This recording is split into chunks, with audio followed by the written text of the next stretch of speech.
Hello bachon, let's see the question. Question says mark the correct alternative in each of the following. And question is n arithmetic means are introduced between 3 and 17 such that ratio of last mean to first mean is 3:1. Then the value of n is options are 6, 8, 4 and option D is none of these. So key concept for this question is our key concept is nth term of an AP, that is n equals to a plus n minus one into D. ये होता है nth term किसी भी arithmetic mean के progression के लिए। और देखिए 3 और 17 के बीच में n अरिथमेटिक मीन्स इंट्रोड्यूस किया गया है, दैट इज A1 A2 से लेकर के AN। तो इस तरीके से जब इंट्रोड्यूस किया जाता है तो ये सीरीज एपी में आ जाता है, ये आ गया आपके पास एपी में। और यहाँ पे नंबर ऑफ टर्म्स जो है वो n+2 है, बिकॉज n तो ये हो गया और प्लस का 2, तो नंबर ऑफ टर्म्स जो है n+2 है।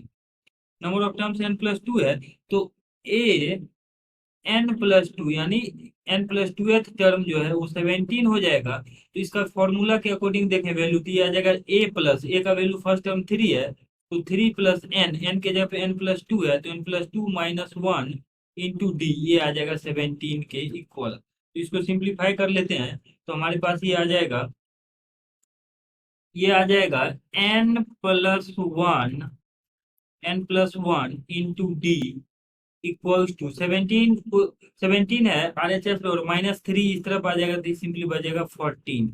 सो डी इज इक्वल टू, यहाँ से डी का वैल्यू आ जाएगा 14 डिवाइडेड बाय n+1। तो यहाँ से आ जाएगा 14 डिवाइडेड बाय n+1। देखिए ए एन बाय क्वेश्चन में गिवन है ए एन बाय A1 का वैल्यू गिवन है 3:1 यानी 3/1।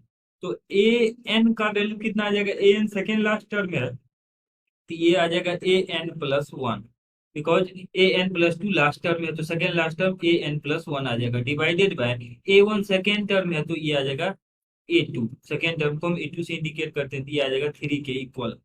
यहां से हम देखते हैं तो an+1 का वैल्यू कितना आ जाएगा। सो an+1 का वैल्यू हम लिखेंगे तो ये आ जाएगा a+n-1, that is n+1 - 1 into D divided by second term आ जाएगा a प्लस डी के इक्वल, और ये आरएचएस में 3 है। इसको सिंप्लीफाई करते हैं तो यहाँ से आ जाएगा a+nd divided by a+d equals to 3।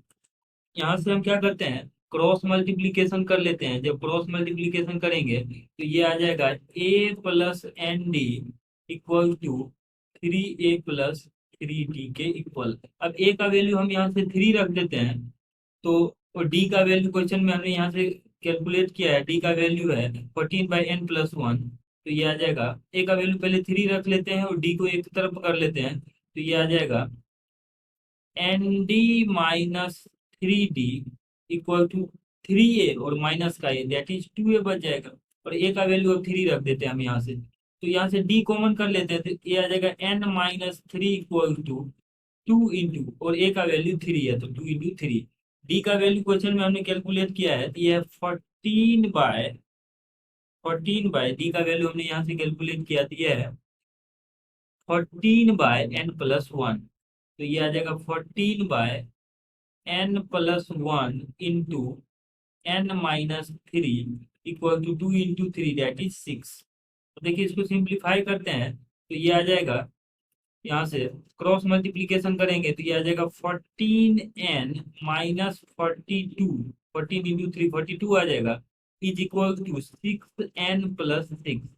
Simplify करते हैं तो 14n-6n आ जाएगा 42+6 के इक्वल। तो इसको क्या करते हैं हम, ये सिंप्लीफाई करेंगे तो ये आ जाएगा 8n इक्वल टू 48।